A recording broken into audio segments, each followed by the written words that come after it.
Olá, amigos. Vocês se lembram que no primeiro vídeo eu tirei uma cartinha e veio o conflito, né? O oráculo I Ching, chinês. E prometi que a gente falaria sobre conflito numa biografia. Então eu escolhi aqui a biografia de Johannes Brahms.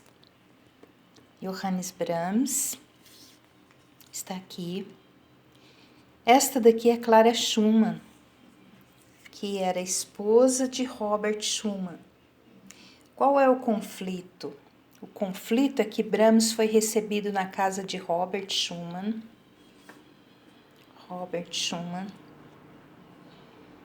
Que tinha uma escola de música, era professor de música, tinha um jornal sobre música.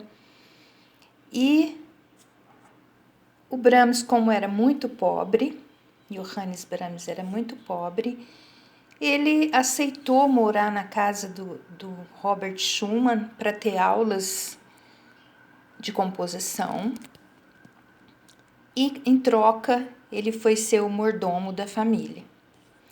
Com isso, ele se apaixonou por Clara Schumann, que era a esposa de Robert Schumann, certo? Vocês imaginem o conflito de Brahms. O que Brahms fez? Ele foi embora e antes disso, eu vou falar para vocês do conflito do Robert Schumann também, que foi Brahms quem ajudou no conflito dele. Robert Schumann começou a ouvir vozes, tá? Então ele começou a ouvir vozes e ficou preocupado com isso e se internou num sanatório, porque as pessoas começaram a falar que ele estava com esquizofrenia. Na verdade, ele ouvia melodias, ouvia vozes, dizia que ouvia Bach, Mozart falando com ele. Hoje nós entendemos um pouco melhor sobre isso, né? Mas naquela época era um louco. Então ele mesmo se internou no hospício, num sanatório, para proteger a família. Quem foi ao sanatório levar para ele um piano, levá-lo para tomar sol e tudo foi o amigo Brahms. Em agradecimento a ele ter recebido ele em casa para dar aulas. Mas como Brahms se apaixonou por Clara Schumann, que era a esposa do Robert Schumann, Brahms ficou num intenso conflito interno por causa disso. Imaginem. Aqui eu separei algumas ilustrações sobre a vida de Brahms. Então aqui nós temos o Johannes Brahms quando era menino. Ele tocava flauta, tinha lá sua caminha, tá?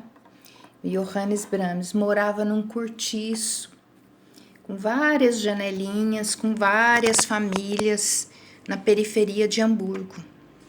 Os únicos brinquedos que ele tinha eram os soldadinhos de chumbo que ele guardava numa caixa. Esses eram os únicos brinquedos dele. Seu pai tocava contrabaixo nos bares, próximo ao cais do porto. Sua mãe era 20 anos mais velha que o pai dele. 20 anos mais velha que o pai. E se davam muito bem, apoiaram o menino para estudar, incentivaram a estudar piano, mesmo eles sendo muito pobres, foram atrás de um professor que lhes deu aula para ele de graça, depois outro professor, depois outro, e assim ele foi conseguindo se estabelecer e aprender a compor. Teve aula de composição, então, com Robert Schumann na sua adolescência. Viajou à Alemanha a pé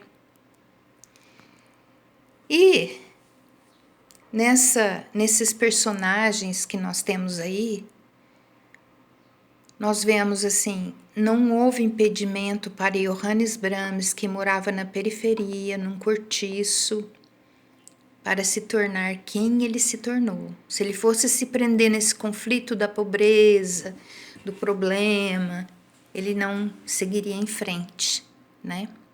Encontrou um professor que lhe ajudou.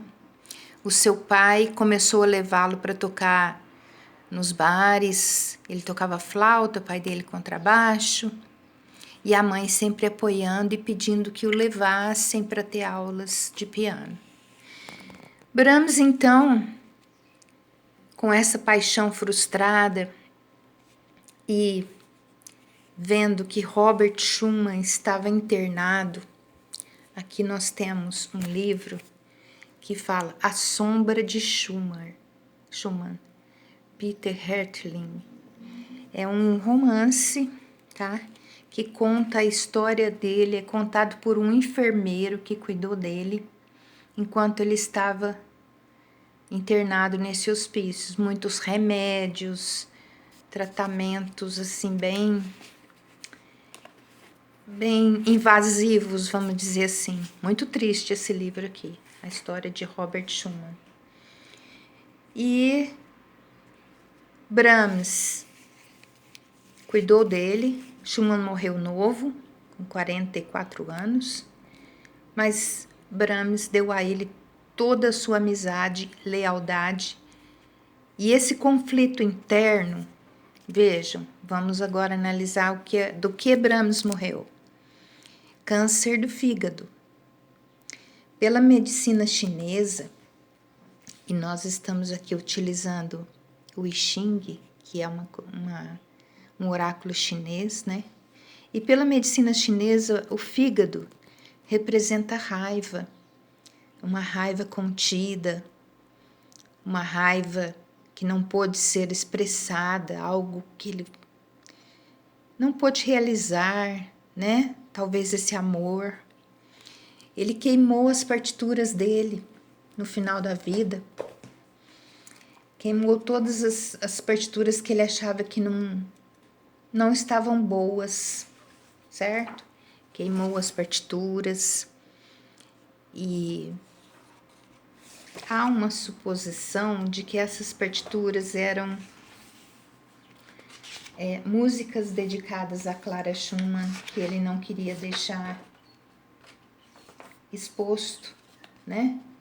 Outro conflito que teve na vida de Johannes Brahms foi o fato dele discordar do estilo musical de Franz Liszt, músico da época, também muito famoso, né? Que tinha uma música mais voltada ao futuro. Então esse é o Franz Liszt, era um inovador, um inventor do século XIX, que eles entraram em conflito, os dois, pelo estilo de música. Brahms era conservador. E Liszt, aqui fala, a Residenz Weimar, Liszt mantinha open house para artistas na Vila Altenburg, próxima desse local. Então, tinha o Altenburg, né, que era o local onde Liszt dava aulas e recebia os alunos e dava aula para os alunos gratuitamente. Só que os dois entraram em conflito, tá? Vamos lá lembrar da nossa palavrinha de hoje. E aproveitando para analisar isso, será que vale a pena a gente entrar em conflito? Tanto Brahms como Liszt ficaram na história. Brahms, mais velho, tá? Ficaram na história, cada um com seu estilo, cada um com suas composições próprias, né? E por que entrar em conflito? Não haveria necessidade, não é mesmo? Então, a nossa reflexão de hoje vem falando então sobre os conflitos, tá? Tanto emocionais como internos. Nós precisamos nos conhecer para não achar que a gente é doido, tá? Autoconhecimento é muito importante. Conhecer vamos falar assim, o propósito de vida de cada um, né? Cada um tem um propósito. E Brahms provavelmente se sentiu culpado por amar uma mulher que era 20 anos mais velha que ele. Olha que coisa, né? A mãe dele também era 20 anos mais velha que o pai. E ser esposa do amigo que o acolheu. Então, tudo isso são conflitos que fazem parte da vida. Como nós podemos fazer para melhorar esses nossos conflitos, para resolvê-los, para viver mais em paz? Como nós podemos fazer isso? Conflito faz parte da vida. Aqui nós temos o Brahms criança. Tá? E vamos continuar. O que não faltou na vida desses compositores, e eu trouxe aqui também Beethoven, Mozart, tá? Imagina, Mozart tinha que trabalhar para a realeza ou para a igreja. E super criativo e tinha que fazer o que os outros pediam. Ele sofreu também, teve seus conflitos e emocionais e tudo mais. Beethoven perdeu a audição. Pensem bem o que é um músico perder a audição. Conflitos. Imagine a quantidade de conflitos que viveu Beethoven por ter perdido a audição. É isso. A reflexão de hoje, então, fica aqui com o nosso I Ching, certo? Sobre o conflito. Vamos gravar bem isso nas nossas vidas e aproveitar melhor o nosso tempo, porque o conflito nada mais é do que um desafio. Um desafio. Então, que a gente saiba viver em paz e resolver os conflitos da melhor forma. Ok, gente? Então, essa é a mensagem de hoje do canal Oráculo dos Músicos Clássicos. Então, o que esses músicos deixaram para o futuro? O oráculo não é uma previsão de futuro? Nós estamos no futuro, né? No futuro deles, da época que eles viveram. Eles viveram lá no século XIX, aqui, antes. Então, eles viveram lá. O que eles projetaram para nós no futuro?